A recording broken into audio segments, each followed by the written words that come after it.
शिष्य हैं। ब्रह्म वाक्यम जनार्दनम, ब्राह्मण की वाणी जनार्दन की वाणी होती है। और मैंने ऐसा सुना है कि ब्राह्मण की वाणी को भगवान भी नहीं काट सकते। अब मेरे बालक की जिम्मेवारी आपकी है, 5 साल का ये हो जाए, इसका यदि बाल बाका हुआ तो पूरे नगर में ढिंढोरा पीटूंगा कि ब्राह्मणों की, ऋषियों की बात मत मानना, ये झूठ बोलते हैं। सप्त ऋषि बोले, इस गली में लेके कौन आया था हमको? आपस में सब चर्चा करने लगे, बोले क्या करें, बड़े फंसे यहां तो। ब्राह्मण ने अपने बालक का हाथ ऋषियों के हाथ में दिया, बोले अब इसकी रक्षा आप करो, जब 6 साल का हो जाएगा तब लूंगा वापस। 5 साल में एक वर्ष चिंता में नहीं रह सकता, अब आप इसको संभालो। सप्त ऋषि उस बालक को लेकर के बैठ गए, बोले क्या करें।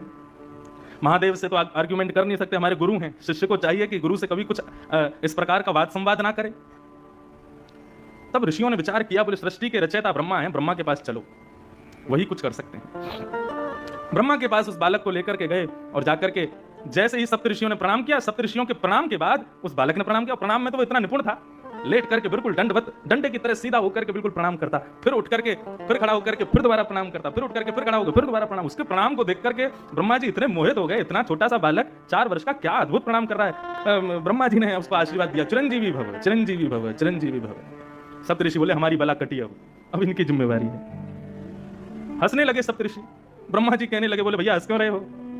बोले काशी के एक ब्राह्मण का बालक है ये, और साक्षात देवादिदेव विश्वनाथ प्रभु ने ये बालक प्रदान किया है, और ये कह करके दिया है कि ये केवल 5 साल जिएगा। 4 साल का हो गया, इसका अंतिम वर्ष चल रहा है। हमने इसको चिरंजीवी भव का आशीर्वाद दिया, तो उसके पिता ने हमको ये बात बताई, हमने ला करके इस बालक को आपसे प्रणाम करा दिया। ब्रह्मा जी बोले तो तुमने अपनी बला मुझ पर डाल दी, अपनी चिंता मुझ पर डाल दी। बोले तो फिर क्या करते हम, हमसे चिंता सहन नहीं हो रही थी, अब आप ही इसकी रक्षा करो, और यदि आपकी वजह से इसकी रक्षा नहीं हुई तो हम तीनों लोगों में ढिंढोरा पीटेंगे कि ब्रह्मा के पास शक्ति नहीं है, ब्रह्मा झूठ बोलता है। ब्रह्मा जी बोले बड़े चतुर हो तुम लोग। बोले ये चतुराई इसके पिता से हमको मिली। ब्रह्मा जी बोले अब तो फिर एक ही उपाय है, स्वयं विश्वनाथ यदि चाहें तो ये बालक जी सकता है। और उस बालक को गोद में लेकर के ब्रह्मा सीधे पहुंचे महादेव के पास। ब्रह्मा जी ने प्रणाम किया, और ब्रह्मा जी के उठते ही महाराज उस बालक ने जो दंडवत प्रणाम किया शिव को, बाकी सब तो बैठे बैठे उसका प्रणाम देखते थे, लेकिन महादेव तो उठ करके गए और बालक को हृदय से लगा लिया। बोले बालक चिरंजीवी भव, चिरंजीवी भव।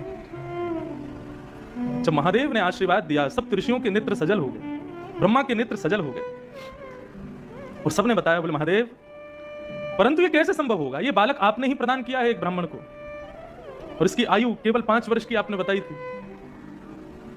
महादेव को याद आया, बोले अरे ये तो वो प्रकांड विद्वान एक ब्राह्मण, उनका बालक है क्या? बोले हाँ, ये आपने ही तो दिया है, अब आप इसको चिरंजीवी कैसे बनाएंगे?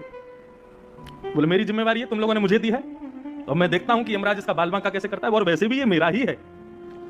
महादेव ने अपना स्वरूप शिवलिंग उस बालक को प्रदान किया और कहा बेटा यहां काशी गंगा के तट पर बैठो, और नित्य प्रातःकाल स्नान करके इस पर बिल्व पत्र चढ़ाना, राम राम मंत्र का जाप करना, और कभी कभी ओम नमः शिवाय का जाप करना। तुम्हारा कोई काम नहीं है, पूरे दिन केवल मेरे इस शिवलिंग पर तुम बिल्व पत्र चढ़ाते रहो। वो बालक नित्य विश्वनाथ की आज्ञा से उस शिवलिंग की पूजा करने लगा।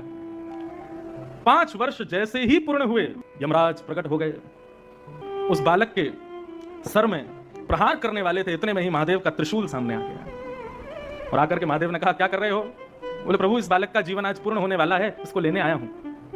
बोले आपको कैसे पता इसका 5 साल का जीवन है? बोले क्योंकि ये बालक आपने ही उस ब्राह्मण को दिया था, और 5 साल की आयु कह करके दिया था, तो मैं तो आपकी बात की रक्षा करने के लिए इस बालक को लेने आया हूं।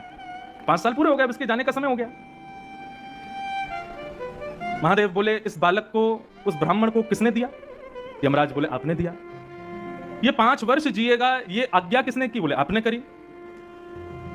तो बोले तो तुम जानते हो शिव का दिन कितना बड़ा होता है? सतयुग त्रेता द्वापर कलयुग, सतयुग त्रेता द्वापर कलयुग, सतयुग त्रेता द्वापर कलयुग जब 71 बार बीत जाते हैं तब एक कल्प पूर्ण होता है। ऐसे अनंत कल्प पूर्ण होते हैं तब ब्रह्मा की एक रात्रि होती है। ऐसा ब्रह्मा भी अपने अनंत रूप बदल देता है तब महादेव का एक दिन होता है। और ऐसे महादेव ने इसको 5 वर्ष जीने का आज्ञा की है, तो इसका 5 वर्ष कितना लंबा है तुम अब गणित लगाते रहो। इस